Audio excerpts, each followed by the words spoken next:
Name's Phil and this is Mazda 6 bearing replacement. Let's go. I'm starting off by removing the wheel. We're working on the front left side here. The rear wheels are locked with the handbrake and wheel chocks are in place for safety. The lug nuts come off with a 21mm socket. Next I use an impact screwdriver to remove the two Phillips screws holding the brake rotor. They're usually very tight, so be prepared for a fight. With that out of the way, I move on to the CV axle nut.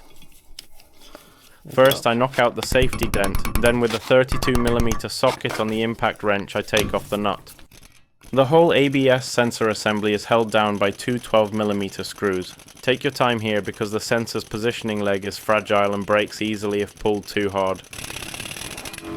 Now I remove the two bolts that hold the caliper bracket using a 17mm socket.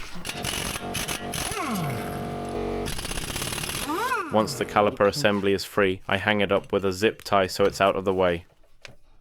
The brake rotor comes off next. Mine wasn't rusty, but depending on your car it can seize and take some effort to remove. The lower ball joint nuts are usually the hardest part of this job. I'm using a 24mm socket, but we'll get back to that later. Before tackling them, I remove the safety pin on the tie rod end ball joint, spray a little silicone, and use a ball joint separator. Worked perfectly.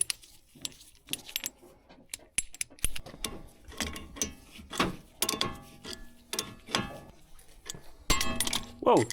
I do the same for the upper ball joint arm. My CV axle was seized in place. Heating it or using anti-seize might work, but I prefer the hydraulic CV axle press, and that pushed it out smoothly. Then back to the lower ball joints. They can be a real headache. Silicone spray helps a bit, but in the end, the pitchfork ball joint tool was the only thing that did the job. Once those two lower joints are out, the knuckle is free.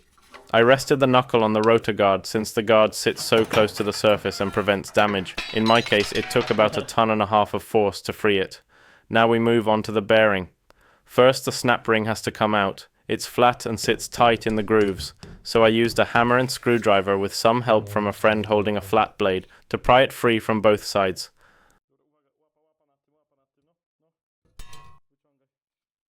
After that, I pressed the old bearing out. It took about 5 tons of force. The new bearing comes with a seal, but for Mazda you don't need it. Also, it doesn't have a dedicated ABS side. Before pressing it in, I clean the rust deposits from the knuckle and cut a slit in the hub with an axle grinder to get the old race out. When pressing the new bearing, always apply pressure only to the outer bearing ring. I use plenty of lubricant.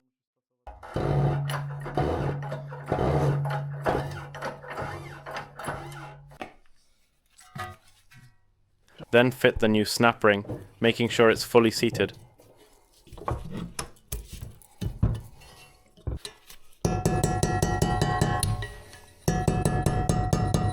After that, the hub gets pressed in, and here, you must apply the pressure only on the inner bearing ring. It's extremely important. Failing to do so will damage the new bearing.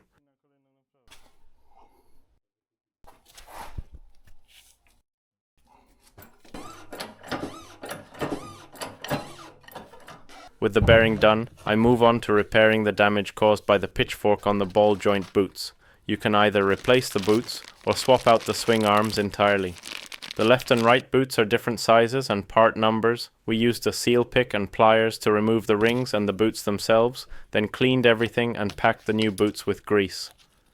The new rings are tricky and like to slip, but after a few minutes of patience both boots were done. Replacing just the boot is a more budget-friendly option, but using a pitchfork-style ball joint separator may damage the ball joints. If there is any play in the ball joints, replacing the entire swing arm is necessary.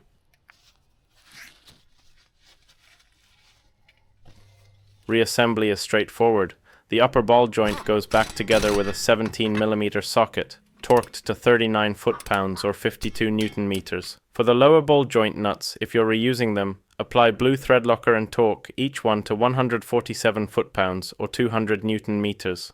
The tie rod end doesn't have a specified torque, so just tighten it firmly by feel. The ABS sensor goes back in with its bolts, then I coat the back of the rotor with copper grease to prevent future seizing.